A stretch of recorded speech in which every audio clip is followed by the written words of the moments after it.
Hey everyone, welcome back to my channel. I'm SolieSims, and today we're building a very small community in tiny Glade, and I wanted to do this voiceover just so you can have an idea of what my thought process was whilst I was building this. I decided to create a small 4-home community in a winter landscape, and I imagine that it is, of course, an isolated village, practically forgotten. It only has 4 homes, like I said, and it's just away from the rest of the world. It's surrounded by thick forests and hills that keep the heavier winter winds at bay, and the villagers who live here have learned to rely on each other and the land for survival. Life is very slow-paced here, and it just follows the rhythm of the seasons. And the sheep that roam freely around the village is both its lifeblood and just its main source of income, basically. The village center doesn't have much of a center, but I should say the gathering point in not so cold days is a small park.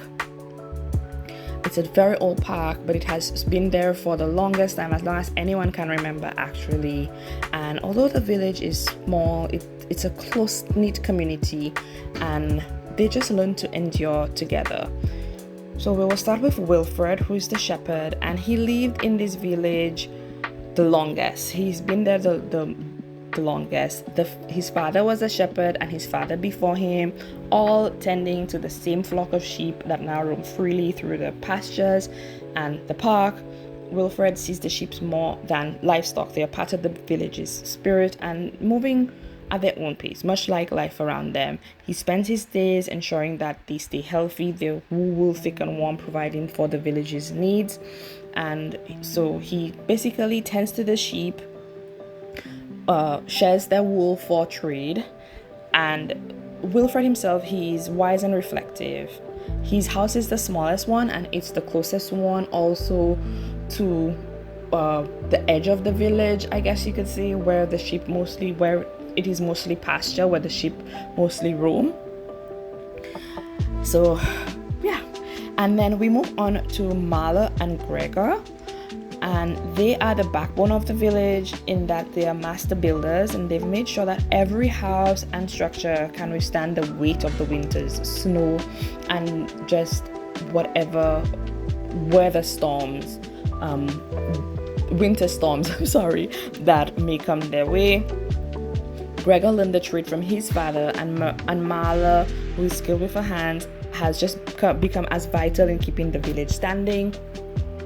And while they take pride in their work, they sometimes worry about their son Bram, who dreams of leaving the village for the wider world, and he is quite vocal in his thoughts about the small village life.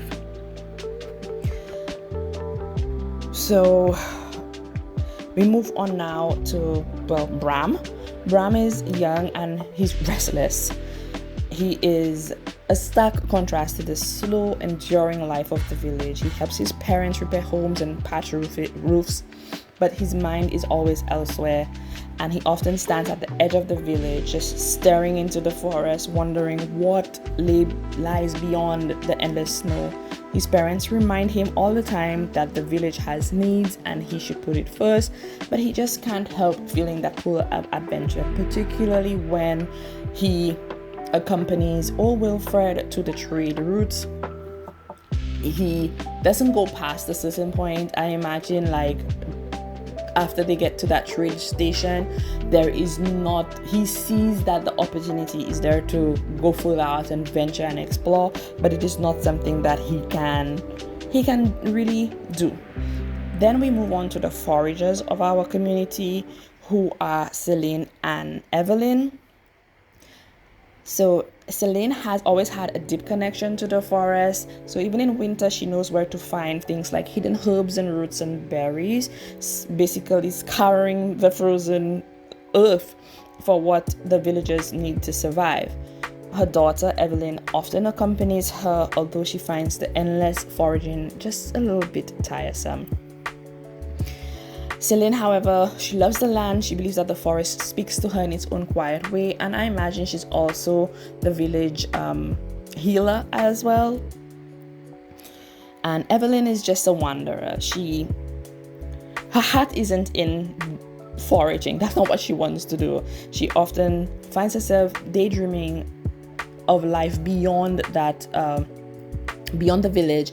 And I think she and Bram probably have this little romance thing going on, and who knows, maybe they might run away and move on and see what happens together. She loves her family, but she wants to explore the world as well.